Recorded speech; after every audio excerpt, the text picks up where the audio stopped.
All right, what we're going to do is talk a little bit about Bad Day by Daniel Powter. The big thing about this song are two things really. The first thing is that you need to have a capo on the first fret, which means that D is actually going to be played at the third fret. Everything would be played one fret higher. I am currently in England and I don't have a capo with me. But that's the way you would do it, is you'd put the capo on the first fret and then you'd play the rest of it. To show an example of this song, I will not be using the capo, obviously, because I don't have one. So I'm just going to be playing it in the normal position, but when you do it, you got to put that capo on. The second thing, which is really the most difficult part of this, is trying to get used to being able to do the shuffle with your strumming. Again, you have to remember that every song that you're going to play in the history of guitar playing is going to be based off either an even strum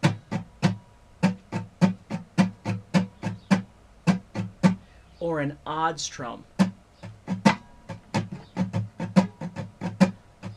Now the difference is one is like marching. It's just straight 1 and 2 and 3 and 4 and 1 and 2 and 3 and so on. Then of course you can miss whatever you want to make rhythms, but it's still going to be based off 1 and 2 and 3 and 4 and 1 and 2 and 3 and so on. The other songs, though, what you're actually doing is building off what's called a triplet, which is 1 2 3 1 2 3. Doesn't mean you have to be in 3/4 time. It's just giving it that triplet feel.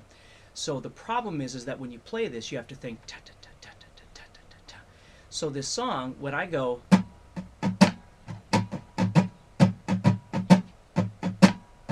what's actually happening is the rhythm is. So when I play this, the easiest way to think about this is that when I strum, this is going to be kind of like the America song we did, Horse with No Name.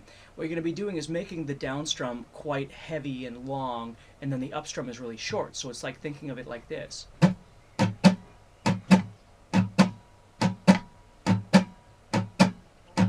you're getting like a blues rhythm. Is actually what's happening, and that is really what the rhythm is. It's just sped up significantly. So start off trying to get used to that heavy down strum.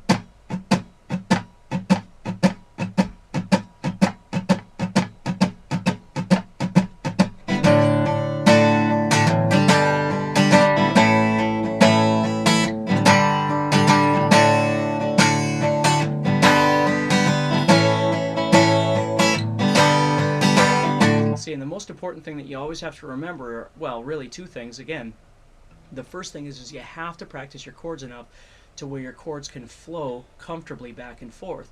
If you try and play anything, remember that sheet that I gave you that talks about you know, the steps of learning a song and all that sort of thing.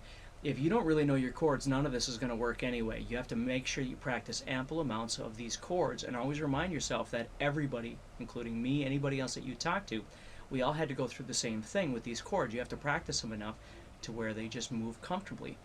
The second thing that you got to get used to now is a lot of scratching to this song, trying to get a feel to that rhythm, because it's the rhythm that sells the song. You know, if you just go,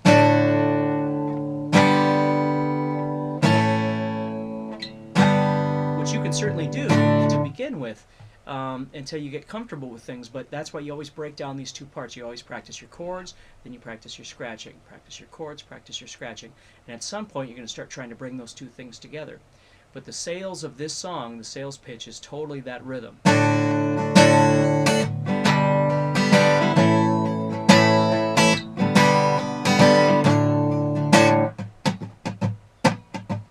Now what we're going to do is we're just going to go, there's another section to this song, but 90% of the tune is just D to G to A to G.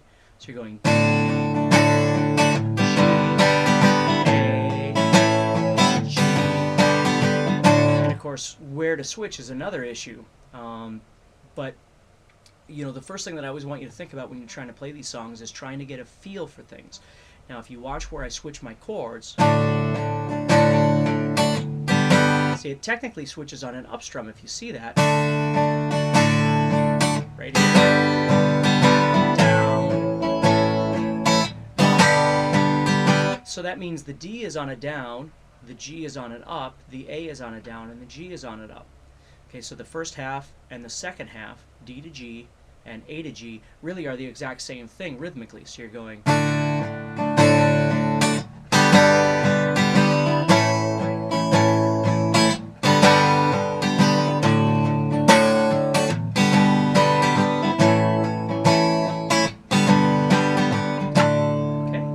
try and work with those, and then next week we'll talk more about this.